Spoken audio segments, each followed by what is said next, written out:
네, 안녕하십니까. 이번 시간에는 우리 그 31번 문제부터 풀어보도록 하겠습니다. 시장 세분화의 변수 중 인구 통계적 변수에 해당하는 것 이제 네 가지를 쓰라고 했는데요. 뭐 인구 통계적이니까 뭐 사람과 관련된 것들을 갖다가 쭉 이제 적어 주시면 되겠죠. 여기서 여기 써 있는 대로 뭐 나이, 성별, 가족 규모, 소득, 직업, 학력, 종교 뭐 등등등 이렇게 뭐 써주시면 되겠습니다. 자, 그 다음에 32번 볼게요. 시장 세분화의 변수 중 행동 분석적 변수에 해당하는 것을 네 가지 쓰시오. 그랬습니다. 이제 행동 분석적 변수라고 하는 거거든요. 소비자들이 그 어떤 제품을 갖다가 그 사면서 추구하는 편익이 있을 겁니다. 편익. 예. 자, 그러면 여기 써 있는 대로 편익이라고 하는 건 뭐냐? 소비자들이 제품을 사용하면서 얻고자 하는 가치라고 하는 거죠. 그럼 뭐 예를 들어 가지고 우리가 치약을 사는 이유는 뭡니까? 치약을 통해서 우리가 어떤 얻고자 하는 가치가 있을 겁니다. 예를 들어 치약을 사서 충치 예방을 한번 해봐야지. 그 다음에 하얀 이를 갖다가 한번 만들어 봐야지. 뭐 이런 식으로. 그 다음에 또 어떤 소비자들은 치약을 구매하면서 상쾌한 기분을 갖다가 추구하는 뭐 그런 어떤 소비자들도 있을 겁니다. 어쨌든 이런 게 다 편익이라고 하는 거죠. 편익이란 소비자들이 제품을 사용하면서 얻고자 하는 가치라고 볼 수가 있다는 거죠. 자, 그러면 이제 그 우리가 그 추구하는 편익이 이제 행동 분석적 변수 중에 하나이고요. 그죠? 예. 그다음에 또 한 가지는 뭐냐면 사용 경험입니다. 사용 경험. 여기 보니까 소비자들이 제품을 사용하는 상황이나 경험이라고 했는데요. 예를 들어 가지고요. 똑같은 휴지라고 하더라도요. 화장실용 휴지가 있고요. 그 다음에 그 내가 갖고 다니면서 쓰고자 하는 휴지가 있고, 혹은 뭐 여성들 같은 경우는 이제 화장을 할 때 사용하려고 하는 휴지들도 있을 겁니다.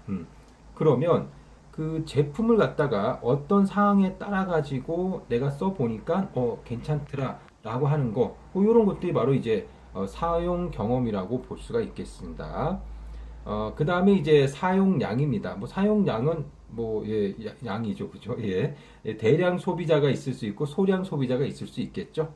그래서, 어떤 제품에 대해서는 대량으로 이제 소비하시는 분들이 있을 겁니다. 어떤 분은, 뭐, 예를 들어 어떤 그 업소 같은 데 가게 되면, 예를 들어서 뭐, 그 조미료라든가 뭐 다른 여타, 어떤 준비물들을 갖다가 대량으로 이제 소비하지 않습니까? 그 다음에 그 가정에서는 이제 업소보다는 소량으로 소비를 할 겁니다. 이런 게 이제 사용량에 따라 가지고 시장 세분화를 할 수가 있다는 거고요. 그 다음에 이제 상표 충성도입니다.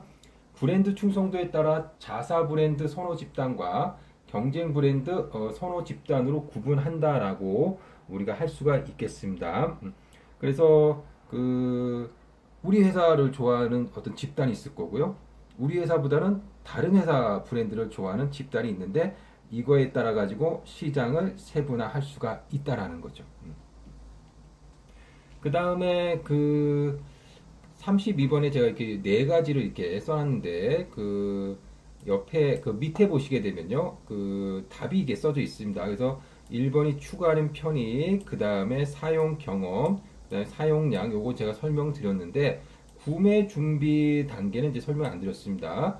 근데 어쨌든 네 가지를 쓰라고 했으니까 뭐 저처럼 이렇게 네 가지를 써도 되고 아니면은 뭐 여기 정답에 나와 있는 대로 이렇게 네 가지를 써도 됩니다. 뭐 1, 2, 3번은 이제 그 설명을 드렸으니까 4번 구매 준비 단계. 예. 그래서 이제 구매 준비 단계는 뭐냐? 그러니까 구매하기 전 우리가 고려할 것이 많은 어떤 제품들이 있는 반면에 고려할 것이 좀 적은 제품들이 있겠죠.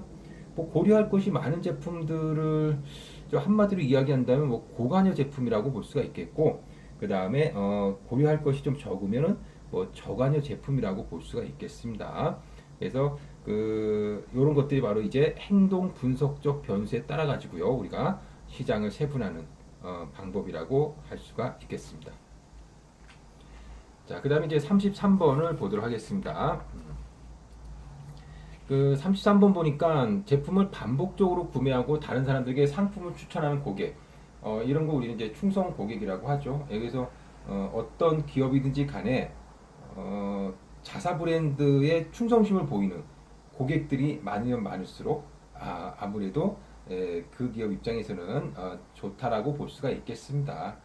그러면 어쨌든 정답은 뭐 충성 고객인데 충성 고객을 어떻게 만드느냐? 우리가 뭐 CRM이라든가 혹은 데이터베이스 마케팅에서 이미 다 말씀을 드렸듯이 고객이 요구하는 것을 정확히 파악해서 그거에 따라 가지고 그 고객이 원하는 적절한 서비스를 지속적으로 해주다 보면 그 고객은 충성 고객이 될 수가 있을 겁니다. 자, 34번 보도록 하겠습니다. 기업이 목표 시장에서 그들이 바라는 반응을 유도해내기 위해 결합하는 통제 가능한 마케팅 변수들. 일단 정답은 이제 마케팅 믹스인데요.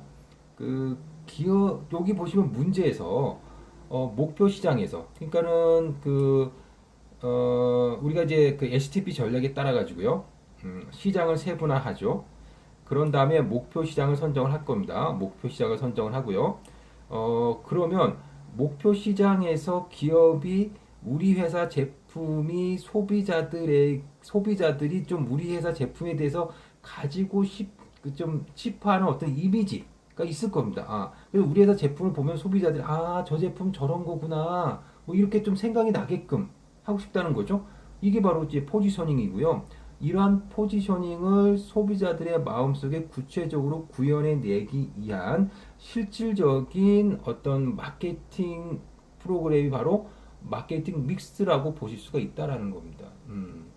그래서 이 마케팅 믹스를 통해 가지고요, 이제 포지셔닝을 구현해낸다. 이렇게 보시면 되겠습니다. 그러면 이 마케팅 믹스가 이제 어떻게 구체적으로 하느냐? 바로 이제 네 가지 요소 가지고 하는 거죠. 여기서 이 네 가지 요소는 뭐 잘 알다시피 가격, 그다음에 제품, 그다음에 촉진, 유통 뭐 이렇게 되겠습니다. 그다음에 이제 35번 보도록 하겠습니다. 포지셔닝 전략 수립 시 각 분석에서 얻을 수 있는 것을 쓰시오. 그랬습니다. 여기 제가 이게 길게 좀 써놨는데요.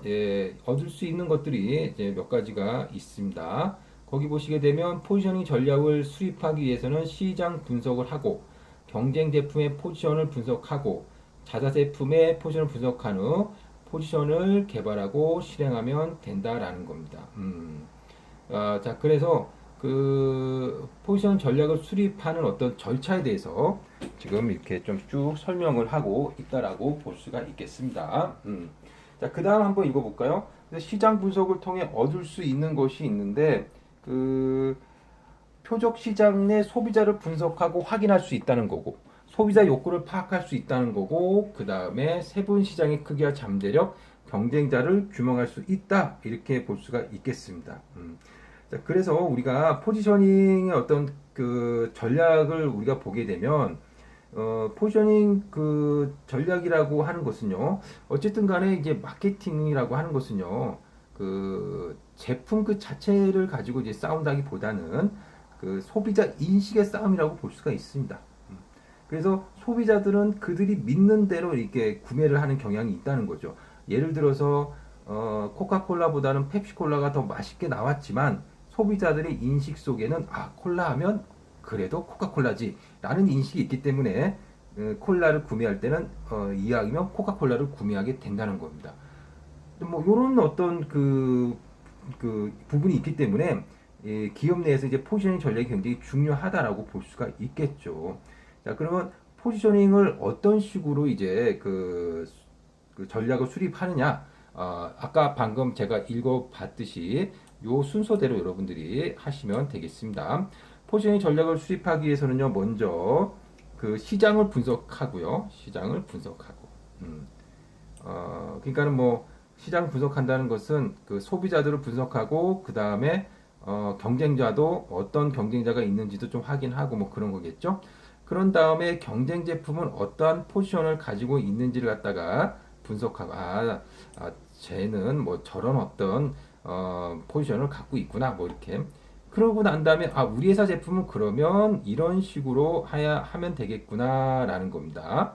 자 그래서 이런 그 포지션 전략을 갖다 이렇게 수립을 하면 이런 어떤 포지션 전략을 통해 가지고 우리가 얻을 수 있는 것들이 있다는 거죠. 예, 그래서 먼저 시장을 분석할 때는 어떤 것을 얻을 수 있고, 그 다음에 경쟁 제품을 분석하면은 어떠한 이점을 얻을 수가 있고, 자사 제품 포지션을 잘 분석하게 되면 어떠한 것들을 얻을 수 있다. 뭐 이런 이야기입니다. 그래서 답안이 이렇게 이제 구성이 되어 있다라고 보시면 되겠습니다.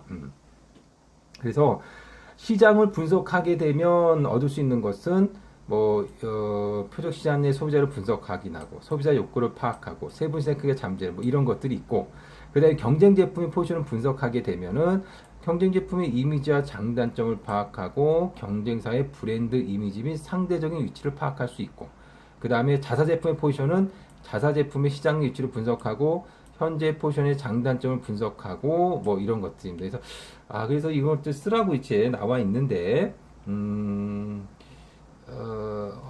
이거 갖다가 그냥 무작정 외운다고 한다면 참 어렵기도 하지만 좀 의미가 없을 수도 있습니다. 그냥 요거는 외운다기보다는요, 요걸 먼저 생각하시면 될 것 같아요. 그래서 포지셔닝 전략을 수립하기 위해서는 시장 분석하고 경쟁 제품 확인하고 우리 회사 제품 확인하고 요 세 가지인데 그러면 시장 분석할 때 무엇을 얻을 수 있을까를 갖다가 외운다기보다는 한번 잘 생각해 보시고 경쟁 제품을 분석하면 어떤 것들이 있을까 한번 좀 생각해 보신다면 나름대로 뭐 생각이 나지 않을까 이렇게 생각이 듭니다. 예. 자, 그래서 35번 뭐 이렇게 여러분들이 이제 풀이를 해 주시면 되겠습니다. 자, 그러면 35번까지 우리가 풀이했고 36번부터는요. 다음 강의에서 하도록 하겠습니다.